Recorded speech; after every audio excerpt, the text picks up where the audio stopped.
Hello and welcome to NewsClick. Today we have with us Professor Aijaz Ahmad and we'll be discussing the issues of Turkey's recent shift in political positions. Aijaz, good to have you back with us. Thank you very much. It's very good to be back. I am distraught by the fact that the Israeli Defense Forces stormed a multinational civilian endeavor carrying humanitarian aid to Gaza in international waters. Israeli actions constitute a grave breach of international law. Turkey post-flotilla has been obviously really has been commented on widely that there is a shift from earlier it's pro-European, pro-US and pro-Israel positions, it's somehow shifting. Do you think this represents really a shift of that type, or do you think the flotilla is really an incident and should be taken beyond this context? Well, first of all, let me give you my view of the flotilla incident itself. I think it was an Israeli initiative the crisis was initiated by the Israelis very knowingly. They have been very unhappy about the fact that Turkey has made one very basic shift in its foreign policy, which is that for some 70, 80 years, it was the closest and virtually the only friend of Israel in the region. And it had all its eggs in the baskets of the West, particularly the United States, even more so than the EU. Post-Cold War and with the decline of the United States as an economic power, the long-term decline, coming and the rise of Turkey itself as an economic power, there has been a basic shift in which what Turkey has tried to do is to retain its friendship with Israel, its very close cooperation with Israel, particularly in military affairs, but to make a big bid for expansion of its economic relations, social, cultural relations with its other neighbors. And those neighbors go all the way from Serbia to North Africa to the Gulf region, this whole environment in which Turkey lives. Now, it so happens that the great majority of people in this region are Muslims. It's also very much closer to the borders of the earlier Ottoman Empire. Absolutely, in that sense. absolutely. And that's actually part of the reason why they are all Muslim. Israel is very unhappy about the fact that Turkey took the initiative to initiate peace talks between Israel and Syria. And Israel went into that kicking and screaming, had no choice, but it has no wish to make peace on the Golan Heights, as they're called in English. They're very unhappy about the initiative that Turkey and Brazil took on the question of Iran and its nuclear capability and so on and so forth. The fact that they got an agreement from Iran undermines Israeli demand that there be an attack on Iran and so on and so forth. So they have been very unhappy about all that. So they actually precipitated, in my view, this crisis. They know very well that regardless of what the world thinks about what they did with the flotilla, which we all know what they did, the United States will always protect them.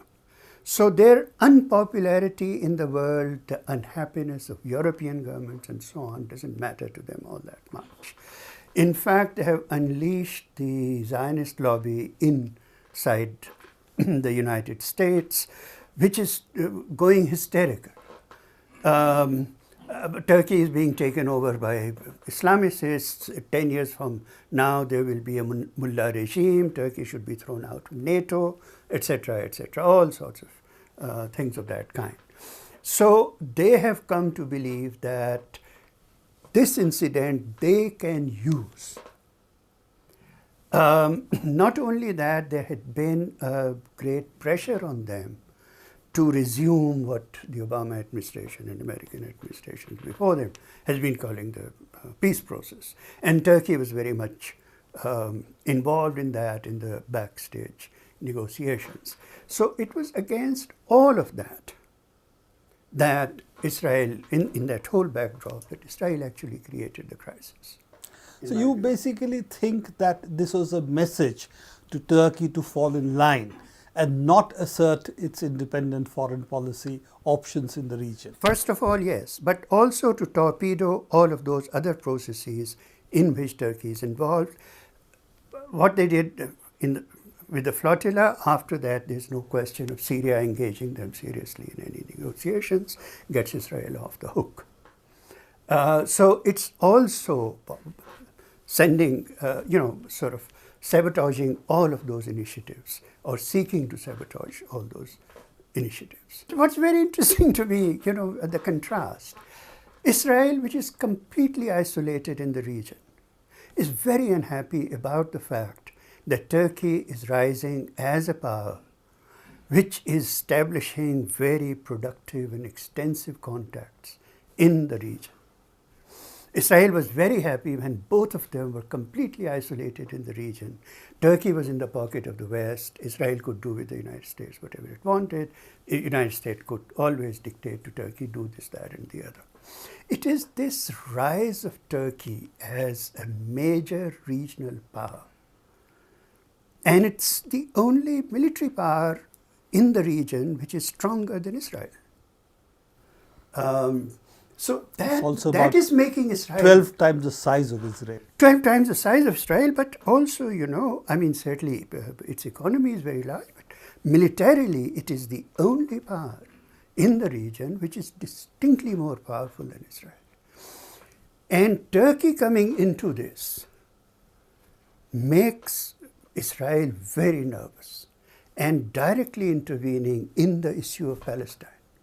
But don't you think in that case, the flotilla in that sense would have only made Turkey go further? And in that sense, Israel has really spoiled its case of not getting Turkey into this mix. The scenario was changing because of international dynamics, because of Turkey's domestic politics, because of the way the world opinion on Palestine is shifting, the way, in the immediate conjuncture, the way the BDS, the boycott movement has increased, and Turkey actually jumped right into the BDS and made an issue which was even larger than the BDS itself. Nothing better has happened for the BDS so far. Yes, it's actually stopped the military sales to Turkey, Israel sales to Turkey. Yes. It's broken military ties. And also the gas pipeline, which was supposed to come from Ceyhan, and this really is a pipeline which comes from Armenia and so on, from Georgia. And then this Ceyhan-Ascalon pipeline is also now under freeze. During this same period, Turkish military delegations have been visiting Israel. Turkish military officers have been going there for training on the new weapon systems that Israel is providing Turkey, and so on and so forth during the same period. A lot of it is posturing. But the kind of situation that has developed in the long term, there has to be a considerable shift in that relationship, partly because Israel will never accept this thing that Turkey will have friends all over the place, and Israel will be just one of the many friends. That is really the crux of the issue vis-a-vis Turkey. Right. That Turkey is really now realizing its larger national goal as a regional player. Yeah, you see, emerging as a regional player also has, I think, several dimensions. One is that certainly over the last 8 to 10 years, Turkey has emerged as a very major economic power. It has registered 8-9% growth and spectacular growth in its export industries. About 90% of its exports are industrial goods. Most of them come from Anatolia. It is also the rise of the Anatolian bourgeoisie within the class structure which is socially, culturally much more, you may call it conservative, you may call it whatever, but it's much more genuinely Turkish than European in that sense. Turkey realizes that as a sort of a passive member of NATO, it could not negotiate with the United States and EU on the basis of its own power, because its military power is borrowed power from the United States. If it manages to emerge as a regional power in its own right, it can then negotiate with the EU on the question of membership and with the United States on a whole range of issues, including the fact the United States has nuclear weapons on Turkish soil, and therefore when Turkey takes up now this big strategic position of a nuclear-free Middle East, it actually means Israel and American weapons on Turkish soil. So emerging as a regional power also is a question of adding the clout in relation to EU and the United States.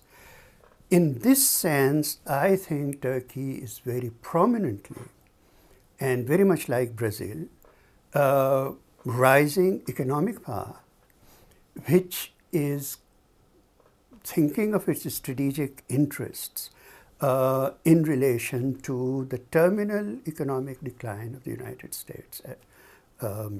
United States is, and into the foreseeable future, will continue to be the world's largest and most powerful economy. There's no question about that.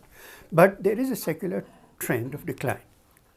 And moreover, its disastrous policies in the Middle East and Central Asia, two regions in which Turkey belongs, makes it very, very nervous about the relationship with the United States.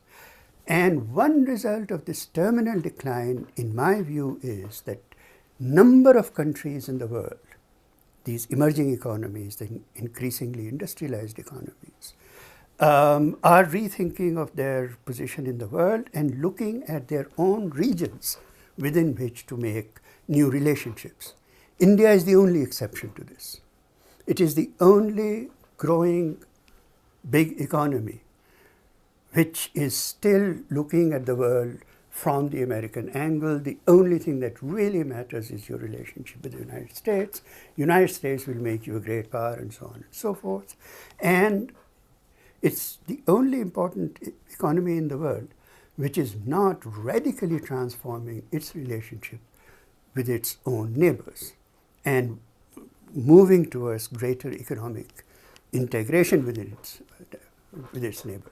This is all for this part. We'll come back with the second part of this interview soon.